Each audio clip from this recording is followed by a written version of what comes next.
Good morning, ladies and gentlemen. Welcome back to Man vs. Machine, the 2021 Jeep Cherokee edition. This morning, we're going to be changing the driver's side headlight bulb on that 2021 Jeep Cherokee right there. It's not a difficult process, but it can be a challenge. I'll walk you through it step by step, and hopefully that'll make it easier for you when it's your turn to change your light bulb. Okay, the first step in the process is getting your tools in place. You won't need too many things for this job. Certainly got to have your car keys to get in there. There's the replacement light bulb. That's actually the original light bulb right there. And if you take a close look, I don't know if you can see that too well. There it is, an H11. These bulbs are fairly common. You will need a screwdriver. That'll show you the cost of the bulb right there, $29.67 with tax. That's amazing. And of course, a cup of coffee. We'll be using those tools on that Jeep right over there, and we'll change out that light bulb. The one thing that I think is kind of important is having some gloves to wear. You don't want to be touching the glass on the bulb. At the same time, you're going to be working in close quarters over there. It's going to be a little bit hard to get to this bulb, and your hands and fingers will get banged up a little bit, and those gloves seem to help. Okay, step one in the process is we're going to go ahead and release this molding here.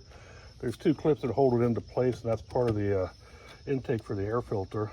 And we're going to loosen this clamp, and we're going to pop the top of the air filter off, take the air filter out, then we're going to pop out the casing. That's a little bit of a challenge, but I'll show you how to do it so it's not too hard. The whole idea is just to give us some access down there, which is where we're going to find the cover for the light bulb. And we'll pop that off, pull the bulb out, and move forward with that process. Release the trim from the air filter.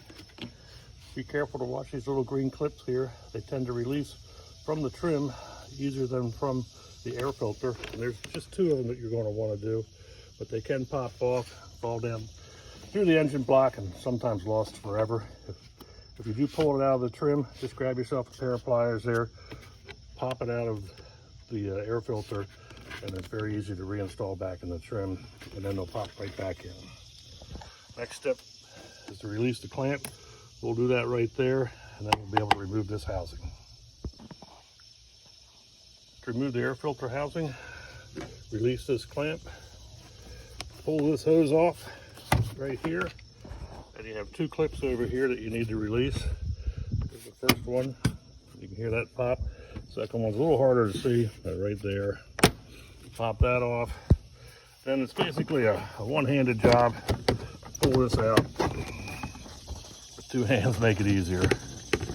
And we'll get to that. We need to release this a little bit more right here. Okay, folks, there we go. We've got the air filter cover off the air filter. And to do that, we used a screwdriver and a pair of pliers. The pliers are simply to extract this clip here and put it back in the trim.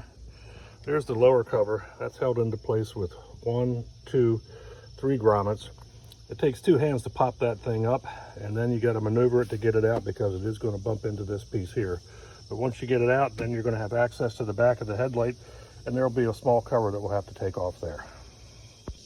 Okay, there we go. The lower part of the air filter housing has been removed. Of course, you have the two clamps that hold on the top cover. And those are the posts for the grommets. It pops right out. You got to maneuver it around this hose here, and then set that aside. It'll be just as much fun putting it back in. All right, remove the back cover for the headlight. It's just this rubberized piece right here. It doesn't screw, it just pops on there and holds itself into place. It's on there very firmly. It takes a little maneuvering to pop that thing off there. You feel like you're going to break it, but it'll eventually release in one section, and then you just got to work your way around and it'll pop off.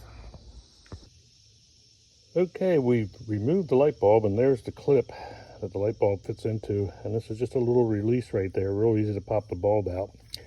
The challenge is it's inside basically a cone. This is the cover to that cone, so it doesn't give you much room to maneuver with your fingers. There's the original bulb next to the cover. There's the replacement bulb in the harness. There's the socket without the bulb, and there's the socket with the bulb and the cover being placed over, and that part of the job is complete. This is the socket and the bulb for the high beams, much easier to replace. This is the wheel well access cover. In theory, you're supposed to be able to get your hand up underneath there and be able to replace the bulb, but unless you have a very small hand, this is not going to work for you. Be sure to check your headlights before you reinstall everything in reverse order. Once that's complete, you're good to go. Thanks for watching, and see you on the next edition of Man vs. Machine.